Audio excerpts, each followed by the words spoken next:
ഉരുളക്കിഴങ്ങ് വാങ്ങാനും കഴിക്കാനും എടുക്കുന്ന സമയത്തും പാകം ചെയ്യാൻ എടുക്കുന്ന സമയത്തും നിർബന്ധമായിട്ടും ശ്രദ്ധിക്കേണ്ട ഒരു കാര്യമാണ്. ഉരുളക്കിഴങ്ങിന്റെ പുറത്ത് മുള വന്നിരിക്കാനും പാടില്ല. ഉരുളക്കിഴങ്ങിന്റെ ഏതെങ്കിലും ഒരു ഭാഗത്ത് ചെറിയ പച്ച നിറം കാണാനും പാടില്ല. കാരണം പച്ച നിറം കാണുകയും മുള വരികയും ചെയ്യുന്ന സമയത്ത് സൊളാനിൻ എന്ന് പറയുന്ന ഒരു രാസവസ്തു ഉരുളക്കിഴങ്ങിന്റെ അകത്തുണ്ടാവും. ഈ സൊളാനിൻ മനുഷ്യന് അപകടകരമാണ്. നമ്മൾ ഒരിക്കലും പാകം ചെയ്താലോ ഫ്രൈ ചെയ്താലോ ഒന്നും ഈ സൊളാനിൻ ഉരുളക്കിഴങ്ങിൽ നിന്ന് നഷ്ടപ്പെടില്ല.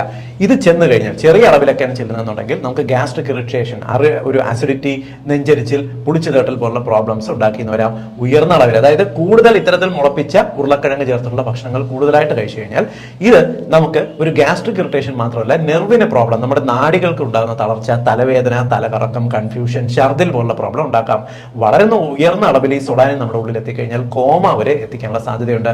എപ്പോഴും നല്ലത് ഉരുളക്കിഴങ്ങ് നിങ്ങൾ വായു കടക്കുന്ന എന്നാൽ അധികം ഈ വെളിച്ചം കിട്ടാത്ത ഒരു അന്തരീക്ഷത്തിൽ സേഫ് ആയിട്ട് സൂക്ഷിക്കുക. ഒരിക്കലും ഉരുളക്കിഴങ്ങ് ഫ്രിഡ്ജിൽ വയ്ക്കരുത്, അത് അപകടകരമാണ്.